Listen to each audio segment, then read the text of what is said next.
Ladies and gentlemen, and welcome to a very special video. This is probably the first installment of many, but for now, this is just a very important update video on the previous season of Dota for me in casting, the current season of Dota, and the future season of Dota for casting.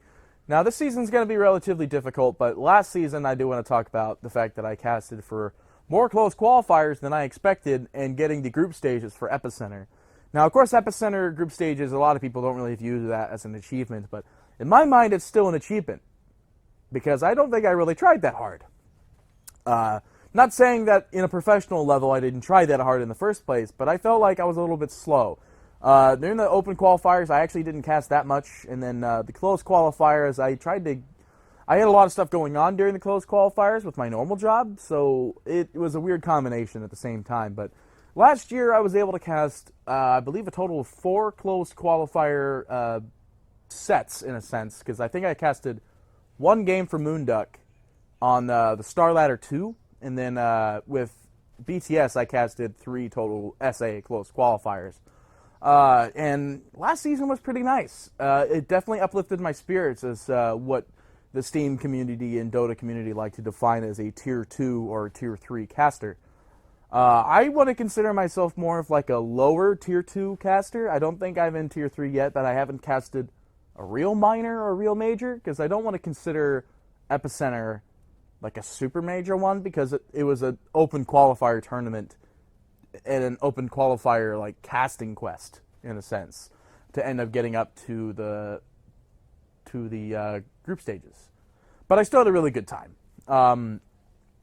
In reality, this season's probably going to be the hardest season out of all of them, because it's going to be only 5 total qualifiers happening this whole entire year, which is extremely difficult for somebody like me who's not exactly the most qualified candidate to cast your qualifiers.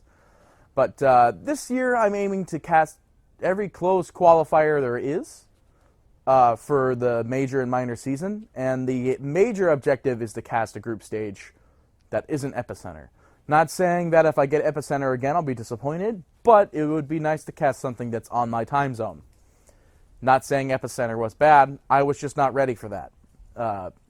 I had my co-caster literally carry me the whole entire time. So Forge Dota, if you're out there listening to this video, you are a frickin' god. Hope you're ready for the next season. But with that being said, there was an acorn that just fell down.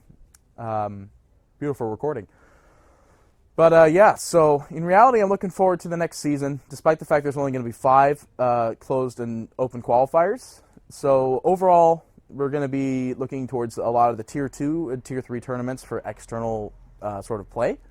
So in reality, I'm hoping for just more closed qualifiers through the tournaments on that external point, and not so much the major and minor league. If I get all the closed qualifiers for all the 5 total qualifiers, that'd be amazing. But my hopes are still pretty high, but at the same time, there's still a lot that I could really hope against.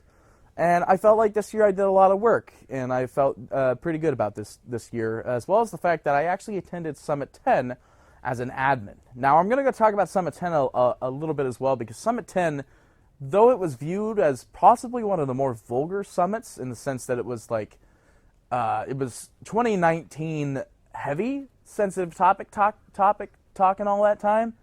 It's just like, so literally saying almost the phrase sensitive topic in 2019 is a sensitive topic. So 2019 was a pretty hard year for Summit 10 to try to flourish, but now that Summit 11 was announced, I want to think Summit 10 was a bit of a dry run. And since I worked in admin at that Summit 10, I want to think I was possibly a dry run for an admin position at Summit 11. I do not think I did a good enough job to be invited as an admin for Summit 11. So overall, we're just going to have to shoot and hope for the best. But I do hope that I am invited to Summit as an employee or as a contracted worker for that day. If not, I'll probably just still attend, and I'll see most of you there, my 210 YouTube subscribers, and my 1 Twitch subscriber, which I think he lives in LA, so yeah, I'd probably see him there too. But with that being said, it's been a pretty good season. I'm looking forward to this season. I'm looking forward to the next season, and I'm looking forward to all the other seasons and all the other games that I'll be casting. overall.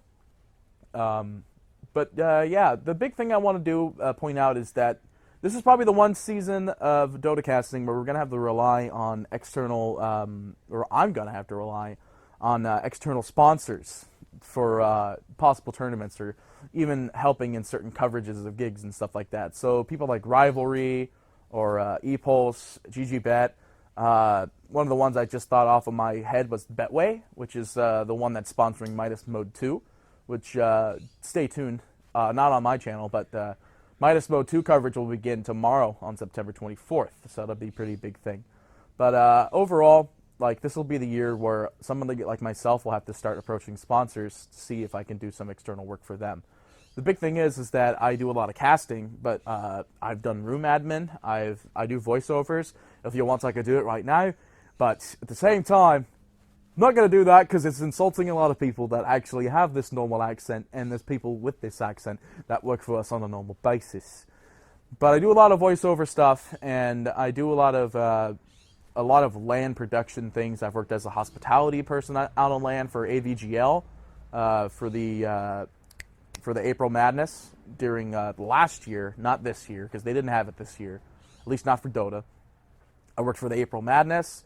I worked as talent management for WCG, just driving around a car, literally my car the whole entire time, and then the admin at Summit 10.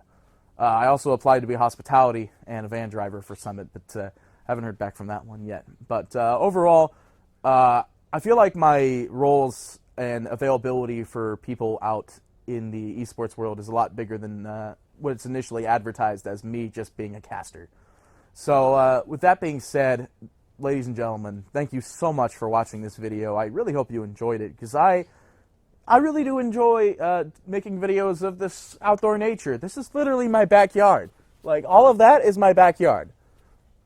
Not really. Half of it's my backyard. My casting desk is back there. There'll be a picture on Twitter for that one eventually. But with that being said, ladies and gentlemen, I hope you enjoyed the video. We'll see you next time for some big interactive live videos. And hopefully I will see you at Summit 11. This is PartyPetee, signing off. Hey everybody, I hope you enjoyed this tweet longer video. I have a feeling that when I want to do these tweet longer tweets, I'll be making these videos instead of sending out one of them big tweets that I promise you like 50% of people in the world actually read. So, with that being said, guys, thank you so much for watching. I hope you enjoyed, and, you know, we'll keep my eyes peeled for the next season. Something I do have to point out, though, is that already the objective that I made to cast every closed qualifiers has already been broken, in the sense that I will not be casting the closed qualifiers for the first minor, or major, or...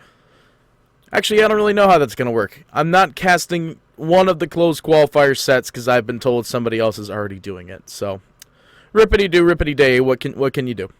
With that being said, ladies and gentlemen, hopefully, like I said, I'll see you at Summit 11. Either way, this is PartyPetee, signing off.